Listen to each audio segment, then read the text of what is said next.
You've been told your whole life to be kind, to be generous, to be compassionate, and I'm not here to argue against those virtues. But here's the thing, kindness without discernment is a liability, not a virtue. Especially in old age, especially when your energy is limited, your time is precious and your vulnerability increases by the day.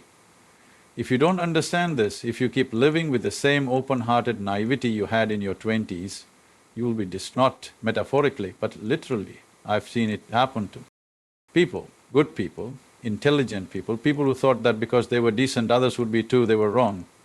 And they paid for it with their dignity, their health and sometimes even their life. So, listen very carefully. In old age, you cannot afford to trust everyone, you cannot afford to be kind to everyone. That is not wisdom, that is not virtue, that is blindness. You need to know who to guard yourself against, who not to let into your life, who not to open your heart to. And I'll tell you about 5 types of people you must never trust or show kindness to, not because kindness is wrong, but because kindness without boundaries becomes self-destruction. When you're younger, you can recover. You can take the betrayal, the manipulation, the loss and bounce back. But in old age, the margin for error shrinks. One mistake can be the domino that topples your entire foundation.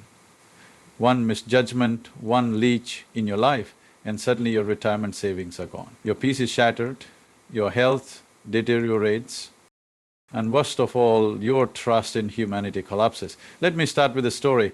A man I once knew, let's call him Richard, retired at 65. He was a good man, thoughtful, always willing to help. He lived alone, a widower hour. One day he met a woman younger than him by about 20 years. She seemed warm, attentive, she said all the right things, she made him feel young again, seen again, alive again. Within 6 months, he had given her access to his account, started helping her with her business ventures, even paid off a car loan. 2 years later, she disappeared, vanished, took everything she could. And Richard, well, he wasn't just broke, he was broken. And it wasn't just the money, it was the shame, the humiliation of realizing he had been preyed upon, the realization that his goodness had been used against him. There are people in this world, opportunists, manipulators, parasites, who look for exactly that kind of goodness. And seniors, especially those who live alone or suffer from loneliness, are easy targets. So let's not sugarcoat it. Your age does not make you immune. In fact, it makes you more vulnerable. And that's exactly why you need to sharpen your perception, not dull it with sentimentalism. The first type of person you must never trust is the emotional blackmailer. These people manipulate your sense of guilt and obligation. They will say things like, well, after all I've done for you, this is how you treat me? Or if you really cared, you would. They feed off your desire to do the right thing. But their motives are not aligned with your well-being. They want to control you, not support you. And if you allow it, they will make your final decades a prison of guilt and manipulation. They'll rewrite the script of your life so that you're always the villain and they're always the victim.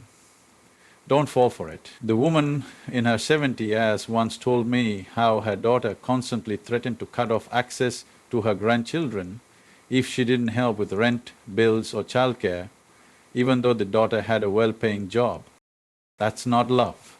That's exploitation masked as family. Just because someone shares your blood doesn't mean they deserve your trust. You must observe actions, not just listen to words. People show you who they are.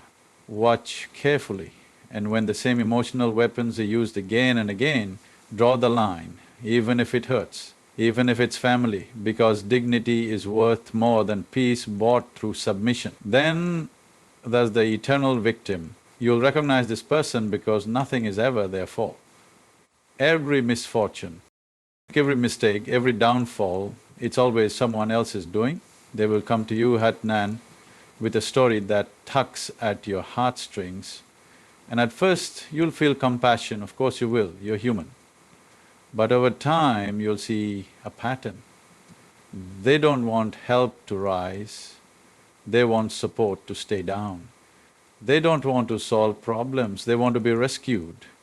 And they will drain you emotionally and financially until you have nothing left. Not because they hate you, but because they don't see you, they see what you can provide, your kindness becomes their feeding ground. Old age should be a time of reflection, contribution and peace, not crisis management. And if your days are consumed by trying to fix someone else's chaos, then you are being robbed. Not in some abstract moral way, but in very real, measurable terms. Your energy, your time, your health. And here's the brutal truth, if you don't put yourself first now, no one else will. The third type is the charmer with an agenda.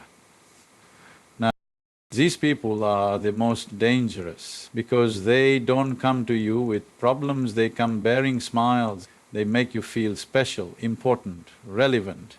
And after years, maybe decades of being overlooked, invisible, even that feels intoxicating.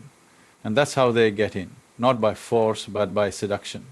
They will tell you that you're wiser than most, more generous, more open-minded, and before you know it, you're signing over a check, co-signing a loan, investing in some once-in-a-lifetime yield opportunity. And when it all falls apart, they're gone and you're left holding the bag. You must understand this, not everyone who makes you feel good is good for you. Some people specialize in manufacturing affection just to gain your trust. They have no conscience about what they take from you. And you, in your later years, must learn the discipline of skepticism. Not cynicism, but skepticism. Ask yourself, what do they want from me? What are they not telling me? What pattern do I see when I step back from the emotional high? One of the most painful truths of aging is this, you become invisible to many, but not to predators. They see you clearly. They see the retirement fund, the paid-off house, the loneliness, the longing, and they move in like vultures disguised as doves.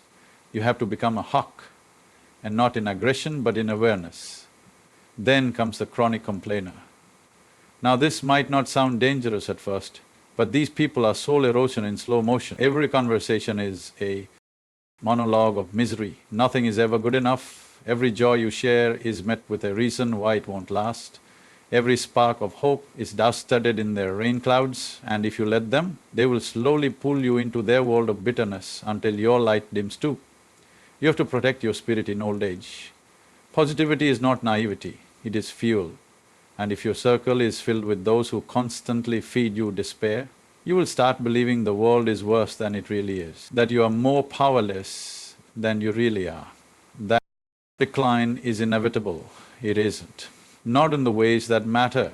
Your soul doesn't have to wither just because your body slows down, but that requires ruthless attention to the company you keep. And lastly, and this one is the hardest, the secretly resentful caregiver. This is the person who appears to be helping you, supporting you, perhaps even living with you, but beneath the surface there is anger, resentment, bitterness, and over time it leaks out in passive aggression, in guilt trips, in subtle jabs that make you feel like a burden. They may never say it outright, but you'll feel it. The sighs, the rolled eyes, the unreturned calls, the way they talk about you to others. You must be very careful here, because allowing someone access to your physical space, your medical care, your finances, without also gauging their emotional health, that's a recipe for abuse. And it happens far more often than we'd like to admit. Sometimes the danger isn't the stranger outside, it's the familiar face inside your home. So, you must listen to your instincts. If something feels wrong, it probably